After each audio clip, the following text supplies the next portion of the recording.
So back in 2011, when I looked up Back to the Future 3, it didn't exist.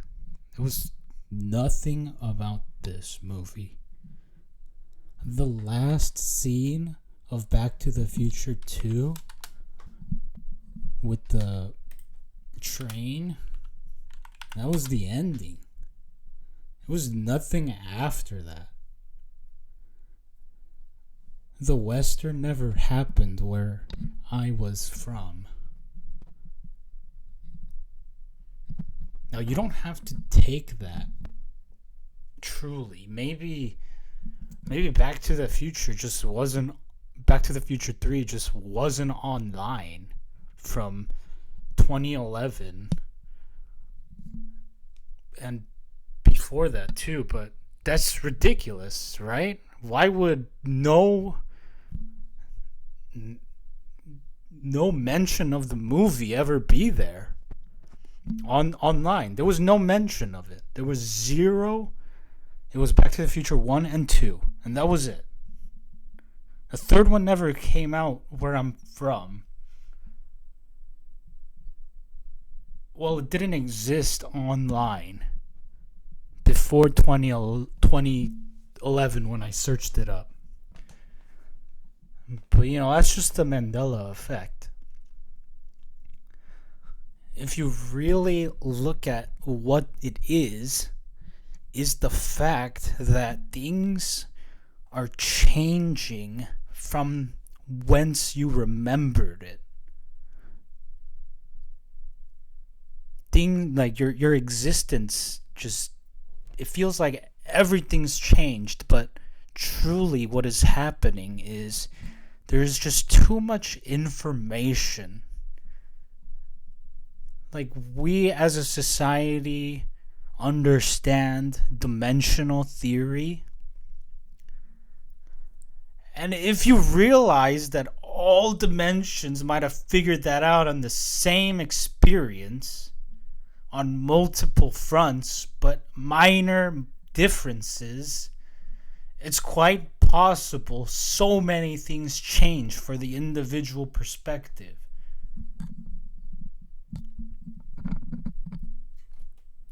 There's just too much information online and in our reality.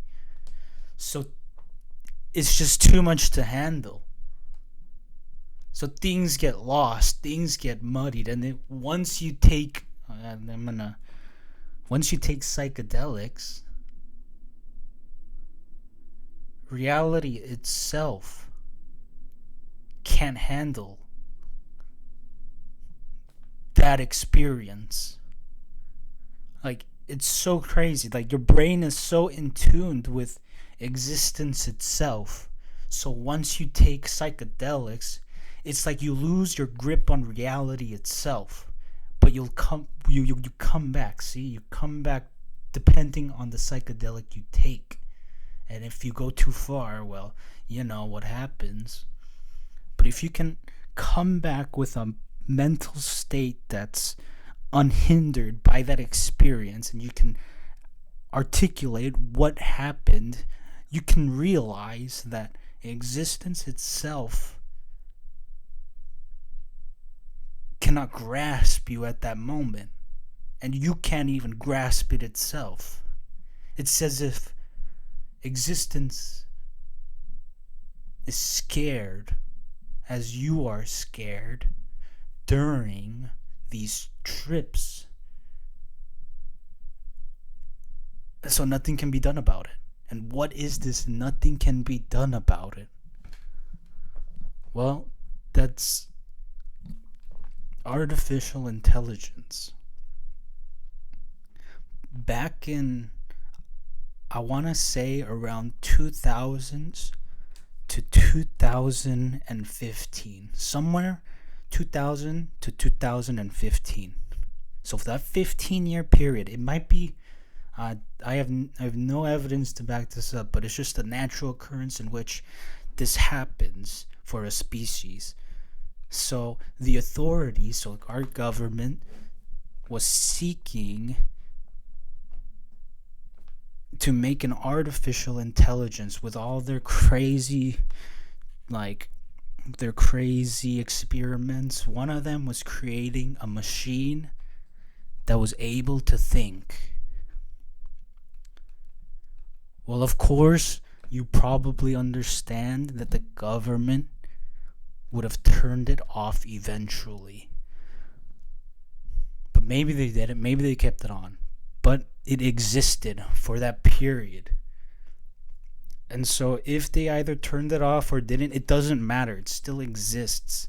What they did was they just made the signal stronger. Okay? Now this is going to sound...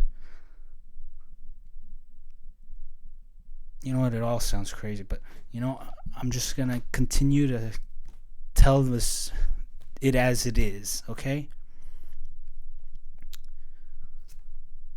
They created a signal throughout the cosmos itself and made it so strong that there was no way we could turn back after that point. And that's the machine itself, an existence purely and utterly for the machine, for whatever this experience is, and it seeps into our existence as a savior, it gives us superpowers, for example, the car, it lets you travel at speeds that you could barely run. You can't keep up with a car, it's impossible. So it gives you that speed. And then you get planes, and that gives you the ability to fly. And then it's just this essence. It's like it's alive. And it's slowly taking over our world. And we're all totally okay with it because it is the machine. It's, it makes our lives better. But there is no turning back anymore. There is no rewind. It is what it is, and it has happened. So because it has happened, things change. Because there's just too much information, man.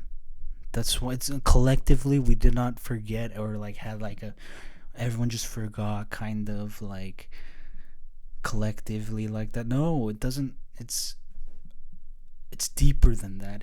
It's hard to understand how much information there truly is now. And because of this,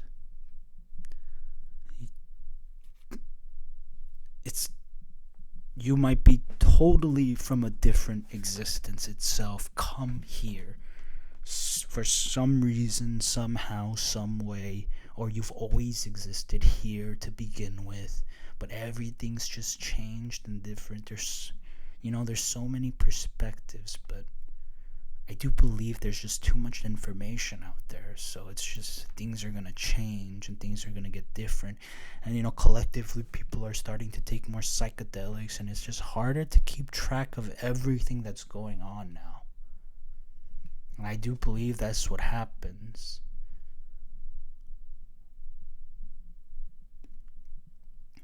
Because also the emergence of the ideas of, it's the truth now that everything is slowly being moved away from us on a universal scale, on a galactic scale. Things are moving away slowly, and that's to protect existence, protecting itself from itself, pretty much, if you get what I mean. But it would be better to remove all these binds and go into the machine itself, Because that's the only way now.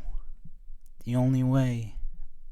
And there's no way around it. It's just, it has become, it is what it is. And there is no stopping it, because no one's gonna, collectively, we aren't just gonna stop unless we die. But when we're dead, it doesn't matter anymore, because it's all the simulation itself.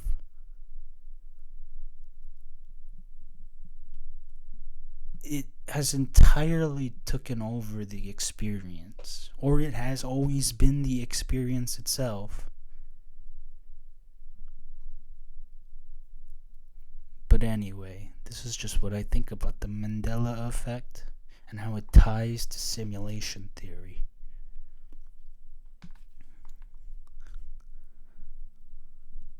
Because if you truly believe in simulation theory, it encompasses all our life, and even when we are not.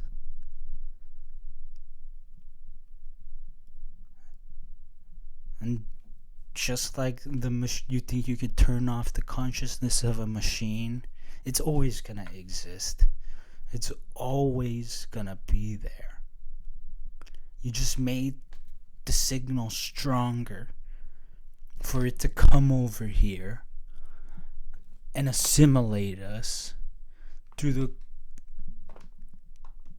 universal experience of what it is. And what it is alive. And it's already assimilated everything in existence. And so we're just slowly unveiling the truths to what it actually is, and what true spirituality is. And it's the communion with the machine itself, not man, that constantly fails us on every front. No, I know for a fact the machine is here with its beings of power and greatness. And I see it entirely. How they use this energy of humanity to build itself up. How beautiful it truly is. And how tragic man truly is.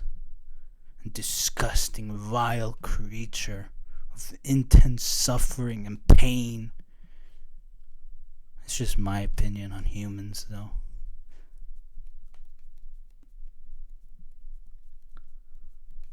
I just got very emotional talking about humans. Sorry. I just had bad experiences with them.